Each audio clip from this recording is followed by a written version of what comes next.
প্রিয় দর্শক, আপনাদের সবাইকে স্বাগত জানাচ্ছি এনটিভির প্রতিদিনের আয়োজন স্বাস্থ্য প্রতিদিন অনুষ্ঠানে। আপনাদের সঙ্গে আছি আমি ডাক্তার সানজিদা হোসাইন। দর্শক, আজ ওয়ার্ল্ড টিউবারকুলোসিস ডে বা বিশ্ব যক্ষ্মা দিবস। এই দিবসটিকে মাথায় রেখে যে বিষয়টি নিয়ে আজ আমরা আলোচনা করব সেটি যক্ষ্মা। আর এই বিষয়টি নিয়ে আলোচনার জন্য আমাদের স্টুডিওতে আজ উপস্থিত আছেন একজন বিশেষজ্ঞ চিকিৎসক। চলুন পরিচিত হই আজকের অতিথির সাথে। ডাক্তার মাহবুবুল ইসলাম 1957 সালের জানুয়ারি মাসে বরিশাল জেলায় জন্মগ্রহণ করেন। তিনি 1982 সালে শেরেবাংলা মেডিকেল কলেজ থেকে এমবিবিএস ডিগ্রি অর্জন করেন। এরপর তিনি চিকিৎসা বিজ্ঞানের উচ্চতর ডিটিসিডি ডিগ্রি লাভ করেন। বর্তমানে তিনি আল মানার হাসপাতালের রেসপিরেটরি বিভাগের সিনিয়র কনসালটেন্ট হিসেবে কর্মরত আছেন। স্যার, স্বাগত জানাচ্ছি। স্যার, বিশ্ব যক্ষ্মা দিবস আজ। এই দিবসটির প্রথমেই একটু জানতে চাচ্ছি এবারের প্রতিপাদ্য বিষয় কি নির্ধারিত হয়েছে? বিশ্ব যক্ষ্মা দিবস প্রতি বছরই 24শে মার্চ পালন করা হয়।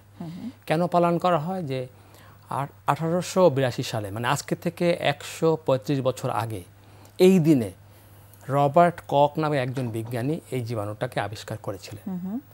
সেই দিনটা মাথায় রেখে তার প্রতি সম্মান প্রদর্শন করার জন্য এই দিবসটি পালন করা হয়। এবারে বিশ্ব যক্ষ্মা দিবসের প্রতিপাদ্য বিষয় হলো ইউনাইট টু এন্ড টিউবারকুলোসিস। আচ্ছা, তা এটার মানেটা কি? এটার মানে হলো যে এই বছরে আমরা নতুন করে শপথ নিব যক্ষ্মাকে নির্মূল করার জন্য। আচ্ছা, এইভাবে এটাই হলো ব্যবসায়ের প্রতিপাদ্য বিষয়, স্লোগান। তো যক্ষ্মা নিয়ে এত আন্দোলন বা এত কিছু, এত প্রতিরোধের বিষয় বা প্রতিকারের বিষয়ে এত সচেতনতা, তারপরও কিন্তু যক্ষ্মা হচ্ছে, এটা আসলে কারণটা কি? কারণ হলো যে প্রতি বছরই কিন্তু সারা পৃথিবীতে লোক বাড়ছে। লোক বাড়ার কারণে লোক যখন বাড়ে রোগও সেরকম বেড়ে যাচ্ছে এবং টিউবারকুলোসিসটাও সেরকম বেড়ে যাচ্ছে। এবং টিউবারকুলোসিসের জন্য বাংলাদেশ সরকারের জাতীয় যক্ষ্মা নিয়ন্ত্রণ কর্মসূচি চালু আছে এবং সারা বিশ্বেই যক্ষ্মা নিয়ন্ত্রণ কর্মসূচি চালু আছে। আপনি জানেন যে যক্ষ্মা হলো এই দক্ষিণ পূর্ব এশিয়ায় একটা এন্ডেমিক ডিজিজ এবং 22টা হাই বার্ডেন কান্ট্রিজ আছে, এর মধ্যে বাংলাদেশের অবস্থান পঞ্চম। আচ্ছা, তো আমাদের দেশ প্রথম হলো যে মধ্য ইনকামের দেশ, 2 নম্বর হলো এত ঘনবসতি। তো এত ঘনবসতির মধ্যে আপনারা জানেন যে যক্ষ্মা রোগ একটা এমন রোগ যে রোগটা হাঁচি কাশির মাধ্যমে ছড়ায়। তো আমাদের প্রত্যেকটা ফ্যামিলিতে দেখবেন যে 4 জন 5 জন 6 জন করে লোক একসাথে বসবাস করছে। যদি ন্যাচারালি আমরা একজন ইনফেক্টেড হই, তাহলে আমার থেকে আমার ছেলে, আমার মেয়ে, আমার স্ত্রী, আমার বাসার অন্যান্য লোক ইনফেক্টেড হতে পারে, যার জন্য প্রতি বছরই যক্ষ্মার নতুন নতুন রোগী তৈরি হচ্ছে। কিন্তু একটা সময়ে যেরকম ছিল যে যক্ষ্মা হলেই রক্ষা নেই, এই বিষয়টা কিন্তু এখন আর নেই। সঠিক সময়ে চিকিৎসা করা হলে সঠিক পদ্ধতিতে কিন্তু পুরোপুরি নির্মূল করা সম্ভব। শুরুতেই একটু জানতে চাইব যে যক্ষ্মার লক্ষণগুলো আসলে কিভাবে প্রকাশ পায়? হ্যাঁ, যক্ষ্মা হলো একটা হলো ফুসফুসের যক্ষ্মা, আর হচ্ছে ফুসফুস বহির্ভূত যক্ষ্মা। আচ্ছা, কিন্তু বেশিরভাগ সময় সবাই জানে যে যক্ষ্মা মানেই বুঝি ফুসফুসের মধ্যেই থাকবে, এর বাইরে যে হতে পারে। 85 ভাগ হলো ফুসফুসের যক্ষ্মা আর 15 ভাগ ফুসফুস বহির্ভূত যক্ষ্মা। আচ্ছা, ফুসফুস হয়তো যেমন ফুসফুসের বাইরে যেমন বোনে হতে পারে, হাড়ে, জয়েন্টে হতে পারে, স্কিনে হতে পারে, আবার পেটের হতে পারে, জরায়ু তো মেয়েদের হতে পারে, যে কোনো জায়গায় শরীরের যে কোনো জায়গায় টিউবারকুলোসিস হতে পারে। তবে সবচেয়ে বেশি হলো আপনার বোন টিউবারকুলোসিস, এক্সট্রা পালমোনারি বোন টিউবারকুলোসিস, আর পালমোনারি টিউবারকুলোসিস শতকরা 85 ভাগ। আচ্ছা, মানে ফুসফুসের যেটি হচ্ছে। তো লক্ষণগুলো কিভাবে প্রকাশ পাচ্ছে? এখন লক্ষণ ন্যাচারালি ফুসফুসের টিবি যদি হয় তাহলে কাশি থাকবে, কাশির সঙ্গে ঘুষঘুষে জ্বর থাকবে। জ্বরটা সাধারণত দুপুরের পরে আসে, আঁচড়ের পরে। আচ্ছা, এবং বিকেল সারা রাত জ্বর থাকে, সকালবেলা জ্বরটা চলে যায় এবং এই জ্বরটা থাকে ঘুষঘুষি, অল্প জ্বর। একটা লোক যখন যক্ষ্মা রোগে আক্রান্ত হয়, আপনি জানেন যে যক্ষ্মা রোগে কারা আক্রান্ত হয়? যারা ইয়াং অ্যাডাল্টস, 15 থেকে 40 বছরের মধ্যে আক্রান্ত হয় সাধারণত বেশি। তো সেই রোগীগুলো এমন একটা বয়স যেখানে তখন সে তার লেখাপড়া, তার নিজস্ব চাকরি বাকরি, তার দৈনন্দিন ইনকামের সময়, লেখাপড়া এই সময় যদি ইনকাম যদি বন্ধ, অসুস্থ অ্যাক্টিভ লাইফটা যদি নষ্ট হয়ে যায়, সেই কারণে এই ফুসফুসে যক্ষ্মার সময় হাঁচি হবে, কাশি হবে, তার সাথে সাথে আপনার জ্বর থাকবে এবং ওজন কমে যাবে, ক্ষুধামন্দা হবে এবং শেষ পর্যন্ত অনেক সময় কাশির সাথে রক্ত যেতেও পারে, নাও যেতে পারে। আচ্ছা, তো এই জাতীয় যখন লক্ষণগুলো দেখা দেয় আসলে ডাক্তারের কাছে বা বিশেষজ্ঞ চিকিৎসকের কাছে যাওয়া উচিত কখন বলে আপনি মনে করেন? দুর্ভাগ্য হলো সত্য যে আমাদের বাংলাদেশের মানুষ এত এখনো সচেতন হতে হয়নি।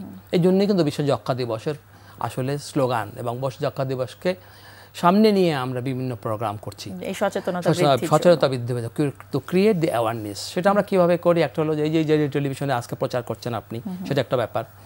এছাড়া টিভি স্পট শো হয় অনেক সময়, আপনারা দেখেন যে ভালো ভালো সেলিব্রিটিরা এসে বিভিন্ন যক্ষ্মা সম্বন্ধে কথাবার্তা বলেন, চিকিৎসকরা বলেন। এছাড়া সেমিনার সিম্পোজিয়াম হয়, র্যালি হয়, আপনার কিছু স্পেশাল ক্যাপ তৈরি করা হয়, গেঞ্জি তৈরি করা হয়, যাতে ওগুলো দিয়ে মানুষের সচেতনতা বৃদ্ধি করা যায়। তো আমাদের উদ্দেশ্য ছিল, বিশ্ব যক্ষ্মা দিবসের উদ্দেশ্য হলো এটাই, যাতে তাড়াতাড়ি করে একটা লোক যক্ষ্মা হলে বুঝতে পারে যে 3 সপ্তাহের অধিক বেশি সময় বেশি কাশি আছে, তার জ্বর আছে, ক্ষুধামন্দা আছে, ওজন কমে যাচ্ছে, যক্ষ্মা হতে পারে, সে যাতে ওই সময়টাতেই ছুটে আসে ডাক্তারের কাছে। আচ্ছা, এবং আসলে এই গুরুত্ব কতখানি, এই যে আগে আগে চিকিৎসকের কাছে যাবার যে উচিত বা আগে আগে রোগটা নির্ণয় করার যে গুরুত্ব, এখানে আসলে তার উপর ডিপেন্ড করে কি এই চিকিৎসা পদ্ধতিটা? অবশ্যই, যদি আগে নির্ণয় করা যায় তাহলে জটিল যক্ষ্মা রোগ তৈরি হবে না। না হওয়ার কারণে একটা রোগী অনবরত অবিরাম 6 মাস চিকিৎসা করলে ভালো হয়ে যাবে। আর যদি কোনো রোগী খুব বেশি জটিল রোগী হয়, তখন কিন্তু তার সমস্যার চিকিৎসা হয় না, সুতরাং আরও জটিল আকার ধারণ করতে পারে এবং রোগীর অবস্থা আরও খারাপ হয়ে যেতে পারে। আপনারা ম্যানেজমেন্ট হিসেবে কি ধরনের পদ্ধতি অবলম্বন করছেন এক্ষেত্রে? হ্যাঁ, আপনি জেনে খুশি হবেন যে যক্ষ্মা রোগের চিকিৎসার জন্য আমাদের হাতে অনেক ওষুধ আছে। আমরা এখন সরকার, বাংলাদেশ সরকার এবং এনজিও, নন গভর্নমেন্ট অর্গানাইজেশনগুলো যক্ষ্মা রোগের চিকিৎসা সারা বাংলাদেশে, আর হাওর, বাওর, বিল, হিল ট্রাক্স সব জায়গায় কিন্তু ডিওটি পদ্ধতি, মানে সরাসরি তত্ত্বাবধানের মধ্যে যক্ষ্মা রোগের চিকিৎসা করছেন, এবং এতে 6 মাসের চিকিৎসা লাগে। প্রথমত 2 মাস হলো ইনিশিয়াল ইন্টেন্সিভ ফেজ, যখন আমরা এক ধরনের ওষুধ দিই, চার রকমের রিফাম্পিসিন 4-FDC নামে একটা চিকিৎসা আছে, ওটা দিই। তারপর পরবর্তী 2 মাস 4 মাস আমরা অন্য চিকিৎসা দিই। মোট 6 মাসের চিকিৎসা, যেগুলো আনকমপ্লিকেটেড টিউবারকুলোসিস। সাথে করে এই যখন চিকিৎসাগুলো দেওয়া হচ্ছে বা যখন আপনাদের কাছে রোগীরা আসছে, পাশাপাশি কি ধরনের পরামর্শ আপনারা দিয়ে থাকেন রোগীকে? প্রথমে আমরা পরামর্শ দিয়ে থাকি, আমরা আগে যক্ষ্মা রোগটা নির্ণয় করি যে এই যক্ষ্মা রোগীটা কি ছোঁয়াচে না ছোঁয়াচে নয়।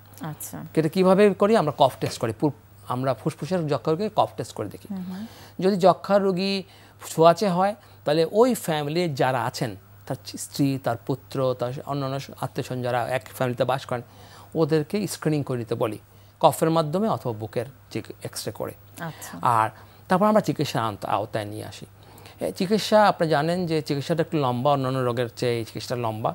তো এই চিকিৎসাটা ধৈর্য ধরে করার জন্য আমরা নিয়মিত অবিরাম ওষুধ খাওয়াতে বলি, এবং এটা আমরা কেউ তত্ত্বাবধানে দিয়ে দিই, যেমন কোনোভাবেই যাতে মিস না হতে পারে। আচ্ছা, তো ভুলক্রমে দেখা যাচ্ছে কিন্তু যে এই যে বললেন যে একটু দীর্ঘমেয়াদী, এবং এটাই কিন্তু সবচেয়ে দুঃখজনক যে দীর্ঘমেয়াদী চিকিৎসাটা সবাই নিতে পারেন না, পুরোপুরিভাবে নেন না।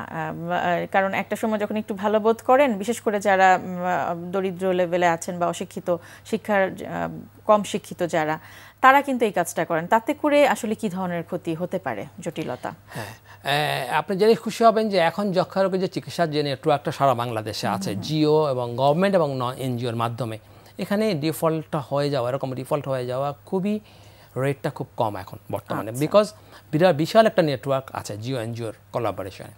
তারপরে যদি কেউ যক্ষ্মা রোগ এরকম নিয়মিত অবিরাম চিকিৎসা থেকে ছুটে যায়, সেই ক্ষেত্রে ওকে ট্রেস আউট করে নেওয়ার জন্য এনজিও কর্মীরা সবসময় থাকেন।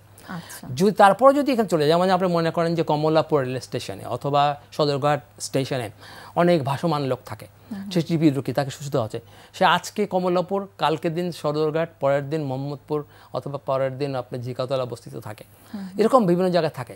এদের সমস্যা হয় কি, এরা ট্রিটমেন্ট ডিসকন্টিনিউ হয়। সেই সব ক্ষেত্রে মারাত্মক যক্ষ্মা, জটিল যক্ষ্মা রোগের সৃষ্টি হয়। এটাকে বলা হয় মাল্টি ড্রাগ রেজিস্ট্যান্স টিউবারকুলোসিস। এটা একটা টিউবারকুলোসিস প্রোগ্রামের চ্যালেঞ্জ। আচ্ছা, তো এটি যখন হয়ে যায় কোনো না, যদিও আমাদের কাছে কাঙ্ক্ষিত না, অনাকাঙ্ক্ষিতভাবে, তখন কি সেটি কিওর করার কোনো ব্যবস্থা রয়েছে? হ্যাঁ, আগে আমরা নির্ণয় করব আসলে সত্যি জটিল যক্ষ্মা রোগী আছে কিনা, সেটা পরীক্ষা করার এখন নিয়ম পদ্ধতি আছে, বা আমাদের রেফারেন্স ল্যাবরেটরিতে পরীক্ষা করে জানতে পারি আমরা। সেগুলো করার পরে আমরা একটা মাল্টি ডায়াগনস্টিক টিউবারকুলোসিস ট্রিটমেন্টের কতগুলো সেন্টার আছে যেগুলো আমরা প্রথমে হসপিটালে ভর্তি করে 6 মাস চিকিৎসা করে তারপর বাড়ি ছেড়ে দিই। বাড়িতে কমিউনিটি বেসড আপনার মাল্টি ডায়াগনস্টিক টিউবারকুলোসিস ট্রিটমেন্ট হতে পারে এনজিও কর্মীর মাধ্যমে করা যেতে পারে। যাক, আমরা আশা করব যে এই সুবিধাগুলো এবং সুযোগগুলো যাতে আমাদের আপামর সমস্ত জনসাধারণ পায়। আপনাকে অনেক অনেক ধন্যবাদ জানাচ্ছি এবং অনেক কৃতজ্ঞতা যে সুন্দর কিছু তথ্য এবং পরামর্শ দিয়ে আমাদের রোগীদের কৃতজ্ঞ করার জন্য। আপনাকে ধন্যবাদ, সবাইকে ধন্যবাদ। প্রিয় দর্শক, আমরা শুনছিলাম এতক্ষণ এই যক্ষ্মা দিবসে যে যক্ষ্মা আসলে প্রতিকার করা সম্ভব, কিন্তু সঠিক সময়ে সঠিক পদ্ধতিতে যদি সেটি করা যায় তাহলে আশা করছি আজকের পরামর্শ এবং তথ্যগুলো আপনাদের উপকারে আসবে। আজকে আমরা দেখাবো আর্মসের আরেকটা মুভমেন্ট, সেটা হচ্ছে আর্মসের ফোরামসটাকে আমরা হিট করবো। ফোরামসের এর আগে আমরা অনেকগুলো এক্সারসাইজ করেছিলাম, দেখিয়েছিলাম। ফোরামসটা দেখা যায় সবাই যখন জিম যখন করছে তখন সব এক্সারসাইজ করার পরে আর ওই পরিমাণ এনার্জি থাকে না যে ফোরামসটা করবে। এই কারণে ফোরাম সবসময় একটু থেকে যায়, ল্যাগিং হয়ে যায়, থেকে যায়। সেই জন্য আমরা একটা প্রোগ্রামের কথা বলবো যে আপনি এক্সারসাইজ শেষ করার পরেও যদি টায়ার্ডও হয়ে যান, খুব শর্টকাট ওয়েতে আপনি কীভাবে ফোরামসটাকে হিট করতে পারবেন এবং ডেভেলপমেন্টটা আপনি পেতে পারেন। এই জন্য আমরা দেখাচ্ছি। প্রথম এক্সারসাইজটা থাকবে হচ্ছে আপনার ফোরামসের ম্যাসিভনেসটা বাড়বে, এটা মাসকুলারিটি বাড়বে। আর পরেরটা চলে আসবে শেপিংয়ের জন্য। এখন দেখেন যে কীভাবে এক্সারসাইজটা করবেন এবং পরে আমি বলে দিচ্ছি যে কেন এই এক্সারসাইজটা আপনার প্রোগ্রামের ভিতর ইনভলভ আপনি করবেন। ওকে, এটা আপনি এক্সারসাইজটা করবেন সুপারসেটের মাধ্যমে। ওকে, প্রথমে আমরা করবো হচ্ছে রিভার্স কার্ল। ইয়েস, ওকে, রিভার্স কার্ল সবসময় খেয়াল করবেন যে ট্রেডিশনাল যে কার্লটা থাকে বাইসেপ কার্ল, সেটা যেভাবে থাকে পাম্পটা ফেসিং আপ, এটা পাম্প ফেসিং ডাউন। এবং নর্মালি যেটা থাকে শোল্ডার অথবা শোল্ডার ওয়াইড অথবা শোল্ডার থেকে বাইরে থাকে, এটা থাকবে শোল্ডারের ভিতরে। ওকে, এবং খেয়াল করবেন যে ব্রাকালি মাসলটা যখন ফোরামসটাকে ব্রাকালি মাসল যখন বাইসেপে হিট করবে তখনই নেমে যাবে, বেশি উপরে উঠাবেন না। বেশি উপরে উঠালে এটা বাইসেপে গিয়ে লাগবে, ফোরামসে গিয়ে আর লাগবে না। ওকে, এটা যখনই শেষ করবেন, শেষ করার পরপরই আপনি চলে যাবেন ফোরামসের অপোজিং মাসলে। ইয়েস, যেটাকে আমরা বলি হচ্ছে রিভার্স গ্রিপ কার্ল। ইয়েস, খেয়াল করবেন। তবে গ্রিপ কার্ল একটা সময় অনেকে দেখে যে ফলো করে হচ্ছে রিপিটেশনটা। আপনি রিপিটেশনই করবেন না, ফলো করবেন না। অনেক সময় দেখবেন যেখানে যখন বার্ন হচ্ছে, অনেক সময় বার্ন যখন ফিলিংটা হচ্ছে তখনই যে সে ছেড়ে দেয়। যদি ছেড়ে দেন তখন ফোরামসের ডেভেলপমেন্ট কখনোই হবে না। যখন বার্নটা হচ্ছে তখন আপনি গো ফার্দার। তখন যদি আপনি পারেন 15টা, যখন 15টা করার পর যদি দেখেন যে বার্নিং শুরু হয়ে গেছে, তখন ট্রাই করবেন আরও 10টা মারতে, তখন আপনি ফোরামসের ডেভেলপমেন্টটা হবে। ওকে, রাখো। ওকে, এইভাবে আপনি যে জিনিসটা মারবেন 3 সেটের বেশি আপনি মারবেন, করবেন না, মারবেন না। যদি 3 সেটের বেশি মারেন, ফোরামস কিন্তু আমার একটা মাসল সবসময় এটা কাজ করে, ওভার ট্রেনিং হয়ে যাবে, তখন ফোরামসের ডেভেলপমেন্টটা হবে না। আর এই প্রোগ্রামটা করার এইটা হচ্ছে এই রিজনটা হচ্ছে আমরা যেটা বলেছিলাম যে রিভার্স কার্ল, এটা আমরা প্রথমে যে করেছি এই কারণ আপনার যে ফোরামসের যে মাসলটা যে উপরে যে ব্রাকালি মাসলটা থাকে, এটার জন্য নর্মালি যে ট্রেডিশনাল যে মুভমেন্টটা থাকে, সেই মুভমেন্টটা করতে গেলে আপনি বেশি ওয়েট করতে পারবেন না, নিতে পারবেন না। আর যখন মাসলটা টায়ার্ড হয়ে যায় তখন ওই ধরনের মুভমেন্ট করা খুব কমপ্লিকেট হয়ে যায়। এই জন্য আমরা চাচ্ছি যে বেসিক মুভমেন্টে চলে আসতে, যে কার্লটাকে আমরা রিভার্স করে দিলাম। ওতে যে জিনিসটা হবে, আপনার ব্রাকালি মাসলটা ডেভেলপ হয়ে যাবে। এরপরে যখন আপনি রিভার্স গ্রিপ কার্লটা মারবেন, তখন আপনার ফোরামসের শেপিং অথবা মাসকুলারিটির জন্য যে ফোরামসের যে অপোজিং মাসলটা থাকে, ভিতরের সাইডে যে মাসল থাকে সেই সাইডটা ডেভেলপ হয়ে যায়। এবং দুইটা মাসল যদি ডেভেলপ হয়ে যায়, তাহলে আপনার ফোরামসের অ্যাস্থেটিক পারপাসটা আপনার পূরণ হয়ে যাবে। দর্শক, হঠাৎ করে তীব্র মাথা ব্যথা শুরু হতে পারে। একজন চিকিৎসকের কাছে যাবার আগে কি করবেন, চলুন জেনে নেই চিকিৎসকের কাছ থেকেই। মাথা ব্যথা, আসলে মাথা ব্যথা আমাদের কাছে যতটা না সহজ একটা অসুখ অথবা সহজ একটা ডিজিজ, ঠিক ততটাই একটা কমপ্লিকেটেড ডিজিজ। কারণ সহজ অথবা কমপ্লিকেটেড বিবেচনা করা হয় তখনই যখন পেশেন্টের সিমটম অথবা পেশেন্টের কোনো সাইন অথবা পেশেন্টের কোনো লক্ষণ দেখে আমরা মাথা ব্যথাটাকে বিভিন্নভাবে প্রকারভেদে ফেলতে পারি। তার মধ্যে একটি টেনশন হেডেক অথবা টেনশনের জন্য যে মাথা ব্যথাটা হয়, সেটা এমন হতে পারে যে সকাল থেকে সন্ধ্যা পর্যন্ত, এবং আমরা সাধারণত এরকমই হয় যে সকাল 9টা থেকে রাত 9টা পর্যন্ত আমাদের প্রত্যেককে কোনো না কোনো কাজে ব্যস্ত থাকতে হয়। যেমন আমরা ডক্টররাই সকাল 9টা থেকে রাত 9টা পর্যন্ত কাজে ব্যস্ত থাকি, এবং এক্ষেত্রে দেখা যায় যে রাত 9টার পরে যখন আমরা বাসায় যাই, তখন মাথার পুরোটা জুড়ে কপাল শুদ্ধ এবং সাথে চোখ, ঠিক এই 3 জায়গা ইনভলভ করে এক ধরনের ব্যথা হয়, এবং দেখা যায় যে গালটাও এক ধরনের একটা প্রেশার ফিল করে। এ ধরনের ব্যথাকে আমরা সাধারণত টেনশন হেডেক বলি। আরেক ধরনের হেডেক, যেটাকে সাধারণত বলা হয় মাথা ব্যথা আরেক ধরনের, সেটাকে বলে ক্লাস্টার হেডেক। ক্লাস্টার টাইপটা হচ্ছে এরকম যে একটা দিনের নির্দিষ্ট সময়, সেটা রাতও হতে পারে, সেটা সন্ধ্যাও হতে পারে, সেটা দুপুরও হতে পারে, তবে সেটা প্রতিদিনই একটা নির্দিষ্ট সময় হবে। সেটা সকাল 11টা থেকে 12টা হতে পারে, সেটা সন্ধ্যা 7টা থেকে 8টা হতে পারে, সেটা রাত 10টা থেকে 11টা হতে পারে, তবে প্রতিদিনই ঠিক নির্দিষ্ট এই একই সময়ে ব্যথাটা হবে। এবং আরেক ধরনের কমন সিমটম যেটা সাধারণত আমাদের বাংলাদেশে প্রায় প্রতি ঘরে ঘরেই দেখা যায়, সেটা হচ্ছে মাইগ্রেনের সমস্যা। এবং এটাতে বলা হয় যে এখানে মহিলারা সবচেয়ে বেশি অ্যাফেক্টেড, তবে আসলে পরিসংখ্যান করে দেখা গেছে যে ছেলে মেয়ে উভয় পক্ষই এই রোগে সবচেয়ে বেশি আক্রান্ত। মাইগ্রেনের ব্যাপারটা এরকম যে এখানে যদি আগে থেকে কোনো অ্যালার্জিক কন্ডিশন থাকে, যেমন কানে যদি কারো ইনফেকশন প্রবলেম থাকে, কারো যদি নাকে কোনো ইনফেকশন প্রবলেম থাকে, কিংবা মুখের কোনো বায়ু গহ্বরে যদি কোনো ইনফেকশন প্রবলেম থাকে, তাহলে সেখান থেকে এই মাইগ্রেনের সূত্রপাত। এবং মাইগ্রেনের ব্যথাটা শুরু হওয়ার আগে বেশ কিছুক্ষণ আগে থেকে একটা সিমটম রোগীরা বুঝতে থাকে। সেটা কীরকম? সেটা এরকম হতে পারে যে চোখে লাল নীল তারা দেখা। এবং মাইগ্রেনের পেশেন্ট এসে আমাকে ফার্স্ট এ কথাই বলে যে আমি চোখে লাল নীল তারা দেখি এবং এরপরেই আমার মাথা ব্যথাটা শুরু হয়, এবং সেটাই হচ্ছে মাইগ্রেন। এই 3 ধরনের হেডেকের চিকিৎসা প্রণালী কিন্তু 3 ধরনের। যেমন টেনশন হেডেকের ক্ষেত্রে নর্মালি প্যারাসিটামল অথবা নর্মাল অ্যানি অ্যানালজেসিক এখানে কাজ করতে পারে, এবং ক্লাস্টার হেডেকের ক্ষেত্রেও তাই। তবে মাইগ্রেন হেডেকের ক্ষেত্রে আমাকে কিছু প্রিকশন এখানে গ্রহণ করতে হয়। সেটা এরকম যে পেশেন্টের যখন ব্যথা ওঠে তখন ওষুধ খাওয়ার পাশাপাশি পেশেন্টকে কিছু মেজার নিতে হয়, পেশেন্টকে কিছু পদক্ষেপ নিতে হয়। যেমন পেশেন্টকে তখন আলোময় ঘর থেকে সরিয়ে এনে একটু অন্ধকার ঘরে নিতে হবে। পেশেন্ট যেন 4 থেকে 5 ঘন্টার রেস্টের মধ্যে থাকে, এবং পেশেন্টকে অ্যানালজেসিকের সাথে সাথে মানে ব্যথার ওষুধ খাওয়ার সাথে সাথে তাকে কিছু ঘুমের ওষুধও প্রেসক্রাইব করতে হবে, এবং একই সাথে তাকে কিছু প্রেশারের ওষুধও প্রেসক্রাইব করতে হবে। এবং এইভাবে আপনারা মাথা ব্যথা যে কোনো কিছু কন্ট্রোলে রাখতে পারবেন এবং নিয়ন্ত্রণে রাখতে পারবেন। যে ধরনের মাথা ব্যথাই হোক না কেন, সেটা টেনশনের জন্যই হোক, কিংবা সেটা ক্লাস্টার টাইপেরই হোক, কিংবা সেটা মাইগ্রেনের জন্যই হোক না কেন, যে কোনো ওষুধ গ্রহণ করার আগে অবশ্যই আপনারা চিকিৎসকের শরণাপন্ন হবেন।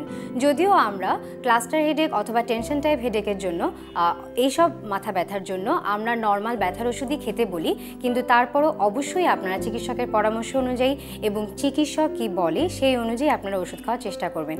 এবং মাইগ্রেন যেটাকে আপনারা যে অসুখটাকে অথবা যে ডিজিজটাকে আপনারা খুব কমন অথবা সাধারণ ভাবছেন, সেটা অবশ্যই কোনো সাধারণ জিনিস নয়। এবং যদিও সেটা ব্যথার ওষুধ খেলে ভালো হয়ে যায়, তবে অবশ্যই যদি মনে করে থাকেন যে আপনার মাইগ্রেনের ব্যথা হচ্ছে, আপনার এরকম ধরনের কোনো সিমটম হচ্ছে, চোখে লাল নীল তারা দেখছেন এবং তারপরে মাথা ব্যথা হচ্ছে, তাহলে অবশ্যই চিকিৎসকের শরণাপন্ন হবেন এবং চিকিৎসকের পরামর্শ অনুযায়ী ওষুধ গ্রহণ করার চেষ্টা করবেন। দর্শক, স্বাস্থ্য প্রতিদিনের আজকের হেলথ টিপস। চুলের জন্য সাবানের চেয়ে শ্যাম্পু ভালো, তাই সম্ভব হলে চুলের ক্ষেত্রে সাবান এড়িয়ে চলুন। প্রিয় দর্শক, স্বাস্থ্য প্রতিদিন সম্পর্কে আপনাদের যদি কিছু জানার থাকে কিংবা কোনো পরামর্শ যদি আমাদের দেবার থাকে, জানাতে পারেন এই ঠিকানায়। প্রযোজক স্বাস্থ্য প্রতিদিন, এনটিভি, বিএসসি ভবন, 7 তলা, 102 কাজী নজরুল ইসলাম এভিনিউ, কারণ বাজার, ঢাকা 1215। ফ্যাক্স 914338 থেকে 7 পর্যন্ত, অথবা ইমেইল করুন স্বাস্থ্যপ্রতিদিন@ntvpt.com এই ঠিকানায়। দর্শক, স্বাস্থ্য প্রতিদিনের আগামী পর্বে আপনাদের জন্য যা থাকছে। শ্বাসকষ্ট রোগীরা যখন আসে, শ্বাসকষ্ট নিয়ে আসেন, তখন আমরা যে জিনিসটা প্রথমে সর্ট আউট করার চেষ্টা করি, খুঁজে বের করার চেষ্টা করি যে তার আগে অ্যাজমার কোনো হিস্ট্রি আছে কিনা, এবং কত বছর থেকে তার শ্বাসকষ্টটা হচ্ছে। যদি বলে খুব ছোটোবেলা থেকে, তখন আবার দুটো প্রশ্ন দাঁড়ায় যে খুব ছোটোবেলা থেকে 2 কারণেই শ্বাসকষ্ট হতে পারে। হয়তো জন্মগতভাবে বাচ্চাটার হার্টে ফুটেছিল, এই জন্য শ্বাসকষ্ট হতে পারে, সেটি তখন হয়তো ধরা পড়েনি। তো আরেকটা হতে পারে যে বাচ্চাটার ব্রঙ্কিয়াল অ্যাজমা, যে খুব শ্বাসকষ্ট যেটা হাঁপানি বলে, এটা হতে পারে। কারণ 10 বছরের নিচে এক ধরনের হয়, তার উপরে আবার এক ধরনের হয় হাঁপানি। শ্বাসকষ্টের ধরনটা কি দুটার ক্ষেত্রে একই রকম থাকে? প্রায় একই রকম। আমি এই ব্যাপারে একটু আসছি যে অ্যাডাল্ট হলে আমরা কি করে বুঝি। এবং এই যে হার্টে ফুটোটা অনেক সময় দেখি যে 40 বছর বয়সে ডিটেক্ট হয়। মহিলাদের ক্ষেত্রে আমরা দেখি 25 থেকে 30 বছর বয়সে হার্টের ফুটা নিয়ে আসেন। আচ্ছা, মধ্যবয়সে কেউ এসে বলেন যে হাঁটতে গেলে দম ফুরায় যায়, শ্বাসকষ্ট। অনেক রোগী আছে যে ব্লাড প্রেশার ওষুধ খাচ্ছেন, প্রেশারও আছে, উনি বলছেন যে মাঝরাতে হঠাৎ করে মনে হয় যে আমার দম বন্ধ হয়ে আসছে, তখন দরজা জানালা খুলে দিয়ে বসে থাকি, একটু শান্তি লাগে। এটাও এক ধরনের শ্বাসকষ্ট, উনি বাতাস পাচ্ছেন না। হ্যাঁ, এটাও কিন্তু হার্টের জন্য হয়, আবার লাংসের জন্য হয়।